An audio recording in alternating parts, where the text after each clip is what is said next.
இல்ல, நவம்பர் 1 என்பதுதான் அதிகாரப்பூர்வமாக தமிழ்நாடு என்று அறிவிக்கப்பட்ட நாள். அது ஜூலை 18 திமுக தமிழ்நாடு என்று அறிவிக்க வேண்டும் என்று தீர்மானம் நிறைவேற்றிய நாளை திராவிட முன்னேற்ற கழகம் அன்றைய தேதியிலிருந்து தமிழ்நாடு என்கிற முறையில அவங்க அதை வற்புறுத்திட்டு இருக்காங்க.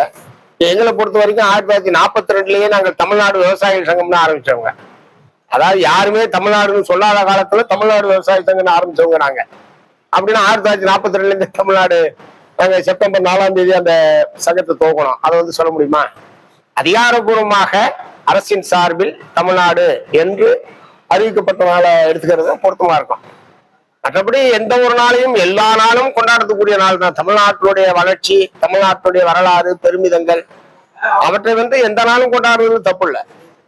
அதிகாரப்பூர்வமாக அது நடைமுறைக்கு வந்த தினம் என்பதுதான் பொருத்தமா இருக்கும். தமிழக வெற்றி கழகத்தின் ஆட்சி வந்து ஏமாற்றம் தரும் வகையில் உள்ளதாக அதிமுக பொதுச்செயலாளர் எடப்பாடி பழனிசாமி தெரிவிச்சிருக்காங்க. உங்களுடைய கருத்து? அவர் எதிர்கட்சி தலைவர் என்கிற முறையில் அந்த மாதிரிதான் சொல்ல முடியும்.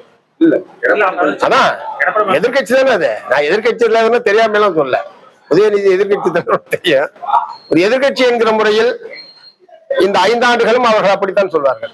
இப்போது மட்டுமல்ல, 5 ஆண்டுகள் அப்படித்தான் சொல்வார்கள்.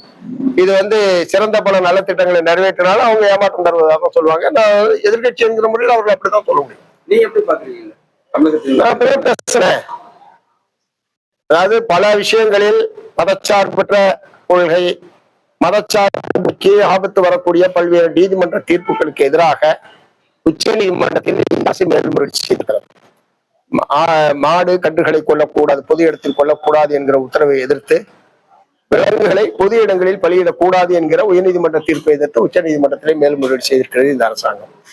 அதே மாதிரி இஸ்லாமியருக்கான இடஒதுக்கீட்டுக்கு ஒரு பாதிப்பை ஏற்படுத்தக்கூடிய வகையில் ஒரு தீர்ப்பு உயர் நீதிமன்றத்தில் வந்த போது அதை எதிர்த்து மேல்முறையீடு செய்ய வேண்டும் என்று சொன்னோம். மேல்முறையீடு செய்திருக்கிறார்கள். திருப்பரங்குன்றம் தீபம் ஏற்றுகிற பிரச்சனையை பொறுத்தவரை பழைய அரசாங்கத்தினுடைய நிலைமை, அதாவது வழக்கமான இடத்தில் தீபம் ஏற்றுவது என்கிற அந்த நிலை தொடரும் என்பதை அவர்கள் வெளிப்படுத்த, இது போன்ற பிரச்சனைகளில் அவர்கள் சரியான திசையில தான் அவர்கள் சென்று கொண்டிருக்கிறார்கள். சில ஒப்பந்தங்கள் அல்லது இந்த மாதிரி தூய்மை பணியை தனியாருக்கு விடுவது போன்ற விஷயங்களில் எங்களுக்கு உடன்பாடு இல்லை. அது எங்களுடைய மாறுபட்ட கருத்துக்களை நாங்கள் வெளிப்படுத்தி இருக்கிறோம். எங்களுடைய எதிர்ப்பை பதிவு செய்திருக்கிறோம். அதை ஒட்டி ஒரு சில அறிவிப்புகளை அவர்கள் திரும்ப பெற்றுக் கொண்டிருக்கிறார்கள். தொடர்ந்து திமுகவோட முதல்கட்ட 2ஆம் கட்ட தலைவர்கள் 5 ஆண்டுகள் இந்த ஆட்சி தொடராது, 6 மாதத்துல இந்த ஆட்சி கவிழ்ந்து விடும் சொல்றாங்க. எப்படி பாக்குறீங்க? கண்டிப்பா தாவேக்கா ஆட்சி இந்த 6 மாதத்துல கவிழ்ந்து விடுமா? அதாவது இது ஒரு புதிய நிலைமை, தமிழ்நாட்டில் ஏற்பட்டிருக்கிற ஒரு புதிய நிலைமை.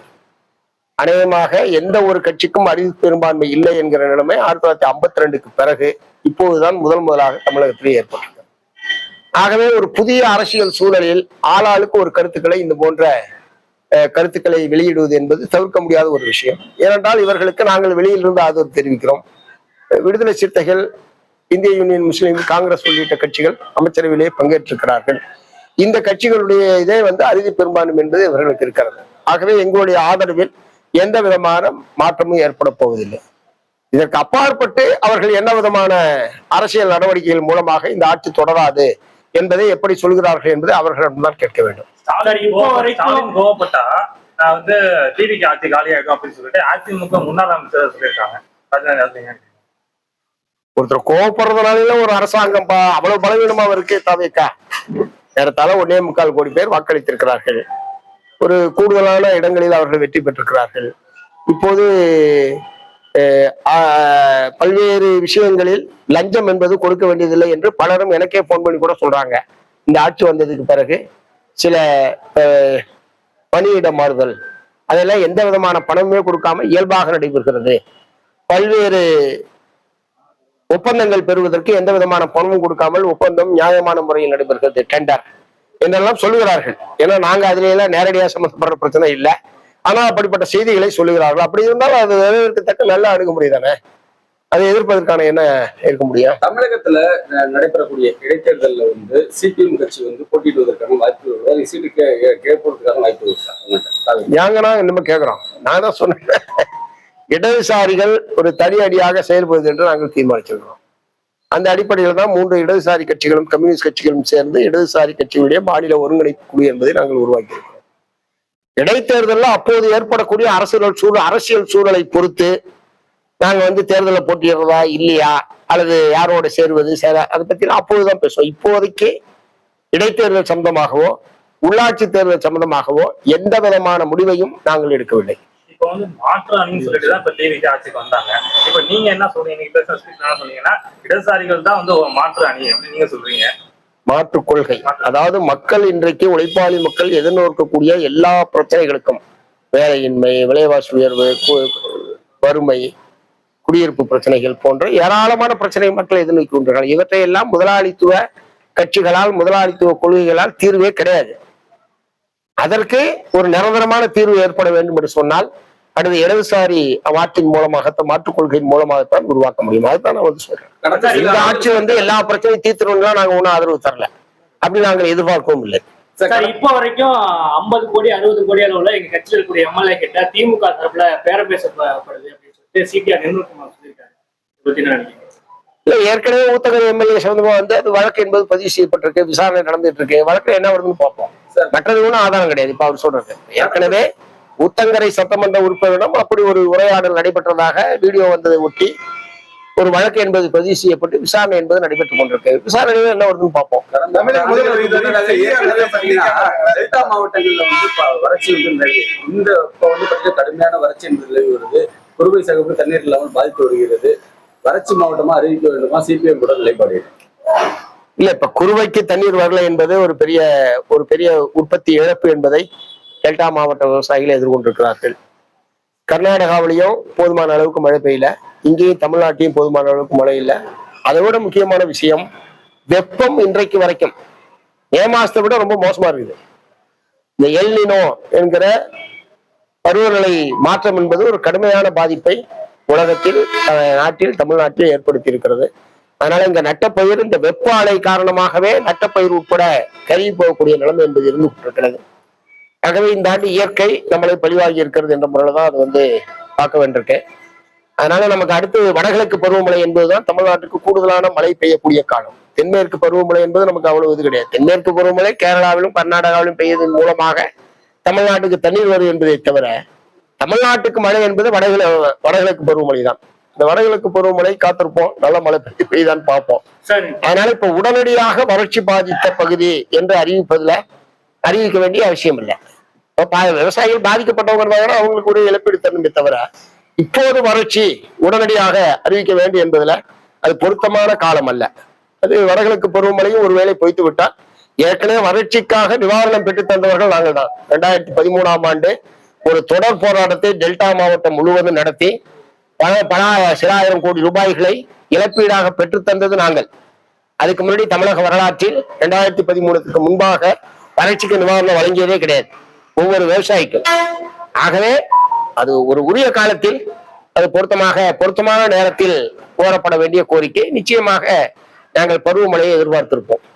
தமிழக முதல்வர் பதவியேற்று இதுவரையும் செய்தியாளர் சந்திக்காம இருக்காங்க. இன்னைக்கு மக்கள் மின்சார தட்டுப்பாடு நடக்குது, இன்னைக்கு உடற்பிரேமாதா கூட அவங்களோட கண்டனம் தெரிவிச்சிருக்காங்க. அது மாதிரி பல்வேறு பிரச்சனைகள் நடந்துட்டு, லாக்அப் பிரச்சனை, ஏகப்பட்ட பிரச்சனைகள்லாம் நடந்திருந்தாலும் இதை பத்தி எந்த ஒரு பேச்சுமே அவர் நேரடியாக பதில் சொல்ல மாட்டாங்க. அதை பத்தி என்ன அவங்க அதை நீங்க அவர்கிட்ட தான் கேட்கணும். ஆனா அரசின் சார்பில் பதிலே இல்லை என்ற முறையில் எடுத்துக்க முடியாது. அமைச்சர்கள் எல்லாம் பதில் சொல்லிட்டு தான் இருக்காங்க. அரசின் சார்பில் அமைச்சர்கள் நீங்க சொன்ன எல்லா பிரச்சனைகள் சம்பந்தமாகவும் அமைச்சர்கள் அரசின் சார்பில் தங்களுடைய கருத்துக்களை தெரிவிக்கிறார்கள். முதலமைச்சர் பத்திரிகையாளர்களை சந்திக்கவில்லை, பேட்டி கொடுக்கவில்லை என்று நீங்க அவர்கிட்ட தான் கேட்கணும். சமூக நீதித்துறைய பேரை ஆதி திராவிடர் நலத்துறையை மாற்ற வேண்டும் சொல்லி திருமாவளவன் சொல்லியிருக்காங்க. எப்படி சமூக நீதித்துறைன்னு இருக்கலாமா பேரு, அது ஆதி திராவிடர் மாற்றணும் இல்ல. ஏற்கனவே இருந்தது ஆதி திராவிடர் மற்றும் பழங்குடியினர் நலத்துறை. ஆதி திராவிடர் நலத்துறை கிடையாது. ஆதி திராவிடர் மற்றும் பழங்குடியினர் நலத்துறை என்று சொல்லி பட்டியல் சாதியினர், பட்டியல் பழங்குடியினர் இரண்டு பகுதியினரையும் பிரதிநிதித்துவப்படுத்தக்கூடிய வகையிலே தான் அவருடைய இது என்பது இருந்தது. அப்படியே தொடர்ந்து இருக்கலாம். இந்த பெயர் மாற்றம் எதற்காக செய்தார்கள் என்பது தெரியல. அப்படியே தொடர்ந்து இருக்கலாம். பட் இப்ப பெயர் மாற்றினாலும், பெயர் என்ன பெயராக இருந்தாலும் அந்த துறை என்ன அந்த மக்களுக்காக செய்ய போகிறது என்பதுதான் நம்ம விவாதிக்க வேண்டிய விஷயம். பெயர் மாற்றத்தை விவாதிக்க வேண்டிய விஷயம் அல்ல.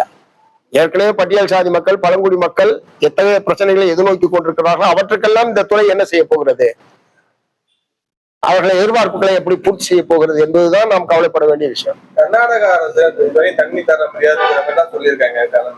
கர்நாடகா மேட்டூருக்கு எந்த மாதிரி இல்ல, ஏற்கனவே உச்சநீதிமன்ற தீர்ப்பில் ஒருவேளை தண்ணீர் அணையில தண்ணீர் இல்லை என்று சொன்னால் பற்றாக்குறை பகிர்வு என்பதற்கான வழிகாட்டல் என்பது ஏற்கனவே உச்சநீதிமன்ற தீர்ப்பிலே சொல்லப்பட்டிருக்கிறது. 2018 உச்சநீதிமன்ற தீர்ப்பிலே அந்த முறையில் அங்க இருக்கக்கூடிய தண்ணீர் அங்கு குறைவாக இருக்கிறது. அதில் பற்றாக்குறை பகிர்வு என்கிற அந்த பார்முலா மூலமாக தமிழகத்துக்கு வேண்டிய தண்ணீரை அவர்கள் வழங்க வேண்டும். அதை பெறுவதற்கான முயற்சியை தமிழ்நாடு அரசாங்கம் மேற்கொள்ள வேண்டும். காவிரி மேலாண்மை ஆணையமும் அதற்கான முயற்சிகளை எடுக்க வேண்டும். அதாவது தீர்ப்பின் அடிப்படையில் இந்த மாசம் 39 TMC தண்ணீர் விடுன்றது சாத்தியம் இல்லை, ஏன்னா அங்க தண்ணி இல்லை. பற்றாக்குறை பகிர்வுக்கான ஒரு ஆலோசனை என்பது ஏற்கனவே அதில் சொல்லப்பட்டிருக்கிறது. அதை அமல்படுத்துவதற்கு தமிழ்நாடு அரசாங்கம் முயற்சிக்க வேண்டும். காவிரி மேலாண்மை ஆணையமும் அந்த பற்றாக்குறை பகிர்வு என்பதன் மூலமாக தமிழகத்துக்கு தர வேண்டிய தண்ணீரை பெற்றுத் தருவதற்கு முயற்சிக்கணும். கன்னியாகுமரியில சபரிமலைங்கிற லாக்அப் டெத் வந்து நடந்திருக்குது. இதே திமுக ஆட்சியில சிஎம் விஜய் வந்து மிகப்பெரிய ஒரு எதிர்ப்பு அறிக்கையெல்லாம் விட்டாரு. ஆனா அவங்க குடும்ப சார்பில் இது வரைக்கும் எங்களுக்கு ஒரு வருத்தம் தெரிவிச்சு ஒரு அறிக்கை கூட சிஎம் தரப்புல இருந்து வரல. நாங்க கேட்கறது நிவாரணம் இல்ல, ஒரு கண்டனம் தெரிவிச்சோ இல்ல வருத்தம் தெரிவிச்சோ கூட சிஎம் தரப்புல இருந்து அறிக்கை வரல அப்படின்னு சொல்லியிருக்காங்க. அதுல சிபிஐ விசாரணை தேவைன்னு பல கட்சிகள் சொல்லிட்டு இருக்காங்க. இந்த சிபிஐ விசாரணை என்பது தேவையில்லை. ஏன்னா குற்றவாளிகள் எல்லோருமே கைது செய்யப்பட்டு விட்டார்கள். குற்றவாளிகள் அனைவரும் கைது செய்யப்பட்டார்கள். ஏன்னா அது ஒரு குறிப்பிட்ட இடத்துல நடக்குது. அந்த வார்டன்கள் 3 பேர் கைது செய்யப்பட்டிருக்கிறார்கள். வெளியில இந்த வழக்கை FIR பதிவு செய்த அந்த SI உட்பட மீது நடவடிக்கை எடுக்கப்பட்டது. கிட்டத்தட்ட குற்றவாளிகள் இந்த குற்றத்தில் சம்பந்தப்பட்டவர்கள் யாரோ அவர்கள் எல்லாம் கைது செய்யப்பட்டு விட்டதுக்கு பிறகு இப்ப சிபிஐ வந்து அதுல என்ன புதுசா கண்டுபிடிக்க போகுது? அதனால சிபிஐ கேட்க எங்க கட்சியை பொறுத்த வரைக்கும் நாங்க சிபிஐ கேட்கல. இந்த விசாரணை முறையாக நடைபெற வேண்டும். இதுல சம்பந்தப்பட்ட அனைத்து குற்றவாளிகளும் கைது செய்யப்பட்டு உரிய தண்டனை என்பது பெற்றுத்தர வேண்டும் என்பதுல மார்க்சிஸ்ட் கம்யூனிஸ்ட் கட்சி உறுதியா வலியுறுத்த விரும்புறோம். மற்றபடி அந்த குடும்பத்துக்கு வேண்டிய இழப்பீடு மற்றது எல்லாமே அவங்க வந்து அறிவிச்சிருக்காங்க. வீடு கட்டுறதுக்கு பணம், வீட்டுக்கான மனை, அந்த பையனுடைய உயர்கல்விக்கான ஒரு டெபாசிட், பிக்சட் டெபாசிட், இந்த மாதிரி அந்த அந்த அந்த இறந்து போனவருடைய துணைவியாருக்கு ஒரு வேலை போன்ற அவங்களுடைய கோரிக்கைகள் நிறைவேற்றப்பட்டிருக்கிறது. என்னைய பொறுத்த வரைக்கும் அன்னைக்கு முதலமைச்சர் சொன்னேன், இடையில 2 நாட்களுக்கு முன்பாக செஞ்சது போது இது போன்ற லாக்அப் டெத் சிறைச்சாலையிலோ காவல் நிலையங்களிலோ இது போன்ற லாக்அப் மரணங்கள் என்பது முற்றிலும் தடுக்கப்பட வேண்டும். அதுதான் தமிழ்நாட்டு மக்கள் எதிர்பார்ப்பது என்பதைத்தான் முதலமைச்சரிடம் நாங்கள் வந்து சொல்லியிருக்கோம். அவர் சொன்னாரு, நாங்கள் உடனடியா இதில் தலையிட்டிருக்கோம், நடவடிக்கை எடுத்திருக்கிறோம். சம்பந்தப்பட்ட குற்றவாளிகள் கைது செய்யப்பட்டிருக்கிறார்கள். அந்த குடும்பத்துக்கு வேண்டிய நிவாரணம் என்பது அன்னைக்கு நானும் வற்புறுத்துறேன். இன்னைக்கு அது போல நேற்று செட்டில் பண்ணப்பட்டிருக்கேன். முன்னாள் முதலமைச்சர் வந்து சாரி சொன்னதுக்கு வச்சு ஒரு அரசியல் பண்ணாங்க. இப்போ சிஎம் விஜய் ஒரு வாயை திறக்கவே இல்லையே இந்த லாக்அப் இல்ல, அந்த அமைச்சர் தானே போய் எல்லாம் பண்ணிருக்காரு. அவரு இப்போ வந்து முதலமைச்சரே வந்து சாரி கேட்டாரு. ஆனா அதை வச்சு அரசியல் நடந்துச்சு. இப்போ வந்து அவர் முதலமைச்சர் எதுவுமே சொல்லாத, அதை நீங்க அவர்கிட்ட தான் கேட்கணும். அவர் சொல்லாததுக்கு நான் எப்படி சொல்ல முடியும்? பட் அமைச்சர் அரசின் சார்பில் அமைச்சர் ராஜேஷ்குமார் போய் தான் இந்த இதை பூரா இந்த இழப்பீடு வழங்குவது, வேலை உத்தரவு வழங்குவது எல்லாமே அரசின் சார்பில் அமைச்சர் ராஜேஷ்குமார் போய் தான் எல்லாம் பண்ணியிருக்காரு. தாவேகா ஆட்சியில வந்து நீங்க வந்து ஆட்சியில வந்து இடம்பெறுவதற்கான வாய்ப்பு அமைச்சர் வந்து வெளியிலிருந்து ஆதரவு என்பது தெளிவா மே மாசம் 8ஆம் தேதி அறிவிச்ச நிலைப்பாட்டுல எந்த மாற்றமும் இல்லை. எங்களுக்கு ஒரு அந்த ஆட்சியில் செல்வாக்கு செலுத்துகிற அளவுக்கு எங்களுடைய பலம் இல்லாத போது நாங்கள் எக்காரணம் கொண்டும் ஆட்சியில் பங்கேற்க மாட்டோம். சோனம் வாக்சு உண்ணாவிரதத்தை வந்து வலுக்கட்டாயமா வந்து அரசு நிறைவேற்றினாங்க. இப்போ வந்து தமிழ்நாட்டில் இருக்கிற SFI மாநில பொறுப்பாக அனுப்பி நாங்க அவருக்கு ஆதரவு தெரிவித்து காலவரையிட்ட உண்ணாவிரதம் இருக்கக்கூடாது சொல்றாங்க. இல்ல, அந்த சோனம் ஸ்வாங் அவர்களுடைய அந்த காலவரையற்ற உண்ணாவிரதம் என்பது நாடு பூரா மத்திய அரசாங்கத்தினுடைய கல்விக் கொள்கை, கல்வி துறையில அவர்களுடைய தோல்வியை தோல்வியுறுத்து காட்டக்கூடிய வகையில் அவருடைய உண்ணாவிரதம் என்பது அமைந்திருந்தது. இந்த நாட்டினுடைய கல்வியிலே மத்திய அரசாங்கம், மத்திய கல்வி அமைச்சகம் ஒரு முறையாக செயல்படவில்லை, தேர்வை முறையாக நடத்தவில்லை. அதற்கு பொறுப்பேற்று மத்திய கல்வி அமைச்சர் ராஜினாமா செய்ய வேண்டும் என்கிற ஒற்றை கோரிக்கையை முன்வைத்துத்தான் அவர் அந்த காலவரையற்ற உண்ணாவிரதத்தை மேற்கொண்டார். கடுமையான உடல்நலம் பாதிக்கப்பட்ட நிலையில் இன்னைக்கு வலுக்கட்டாயமாக காவல்துறையினரால் மருத்துவமனையிலே சேர்க்கப்பட்டிருக்கிறார். நம்ம நாட்டினுடைய மாணவர்களுடைய எதிர்காலத்துக்காக தன்னையே பலி கொடுப்பது என்கிற முறையில் அவருடைய இந்த உண்ணாவிரத போராட்டம் என்பது அமைந்திருக்கிறது. ஆகவே அவருக்கு ஆதரவாக நாடு நிற்பது என்பது ரொம்ப அவசியம். அந்த வகையில் 20ஆம் தேதி நாங்கள் தமிழ்நாடு முழுவதும் ஒருவேளை உணவை புறக்கணித்து நம்முடைய ஒருமைப்பாட்டை சோனம் ஸ்வாங்க்கு தெரிவிப்போம் என்று நாங்கள் ஏற்கனவே அறிவித்திருக்கிறோம். அதற்கான தயாரிப்பு என்பது நடைபெற்றுக் கொண்டிருக்கிறது. அதே மாதிரி 20ஆம் தேதி பாராளுமன்றத்தை நோக்கி ஒரு பிரம்மாண்டமான பேரணியை நடத்துவது என்று அவர்கள் தீர்மானித்திருக்கிறார்கள். அந்த பேரணியிலும் நாங்கள் கலந்து கொள்வது என்று டெல்லியிலே இருக்கக்கூடிய எங்களுடைய மாணவர்கள், இளைஞர்கள், கட்சியை சார்ந்த தோழர்கள் கலந்து கொள்வார்கள். ஆகவே அந்த போராட்டத்தை முழுமையாக மார்க்சிஸ்ட் கம்யூனிஸ்ட் கட்சி ஆதரிக்கிறோம்.